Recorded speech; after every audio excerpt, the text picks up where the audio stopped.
the earliest object in the exhibition, which is in the first room of the show, is a tiny ivory label, and it dates to the first dynasty, which is extraordinary that it survives even. So it's about 5,000 years old.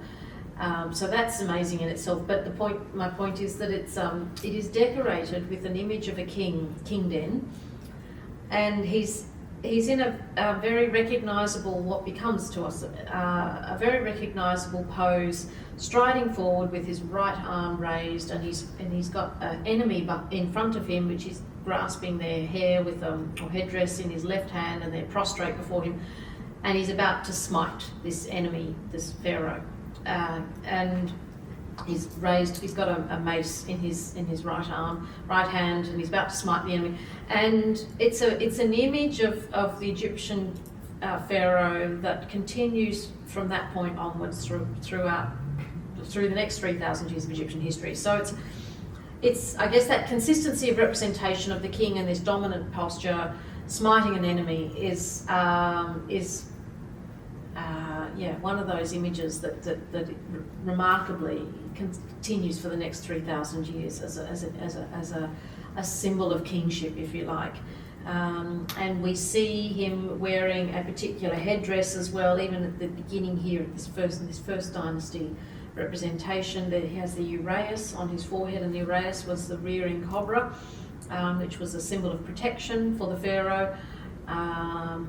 So always placed on the forehead. And he's wearing a kilt, and he also has a bull's tail, which you can see runs down the back of one of his legs as well, which is another symbol of kingship. Bull's tail. Yes, yeah, wow. No, it's interesting. Yes, they're often quite subtly represented, but and they're not always there in later periods. Yeah, but they are. There's at least 3 images in the exhibition of different kings that have this representation of a bull's tail. So maybe I'll definitely look out for that. Yeah, so there's those aspects. We also look at the different headdresses that the kings I was going to ask you about that. wore. Yeah, so there's the Nemes headcloth that we're probably most familiar with, because we all know that wonderful mask of Tutankhamun, the blue and gold striped mask, which shows him wearing this. It's probably a textile headdress that comes down in lappets over the front shoulders and then is tied behind in a sort of a long knot.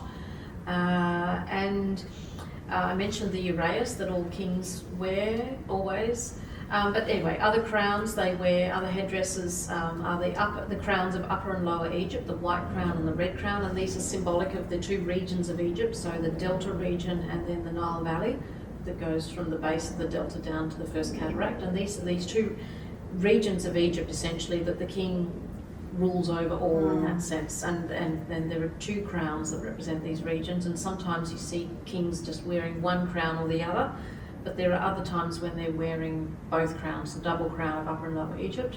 There's also a so-called blue crown that they wore, was apparently covered in gold discs, so that must have been pretty specky to have seen. Heavy. We don't know what they're made of. It was possibly made of textile in some way.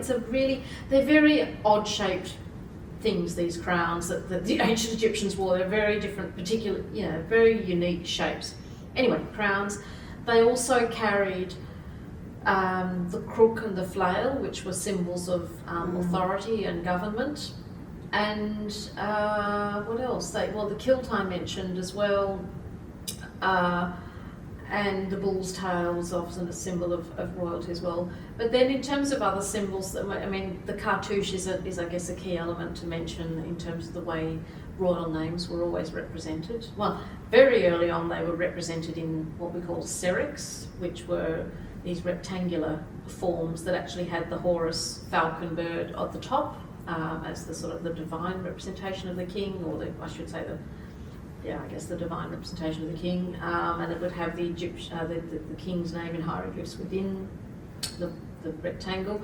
But then they morphed into cartouches, which are these elliptical forms that contain the hieroglyphs of the king's names, and often, or generally, 2 of the king's names. They usually had 5, but 2 of them were always represented within a cartouche, the birth name and throne name. So you would, I guess, even if you couldn't read hieroglyphs, and most Egyptians were illiterate, they were not able to read, so it was a very visual culture, of course. So But you've got to always recognise the, you know, the where the cartouches were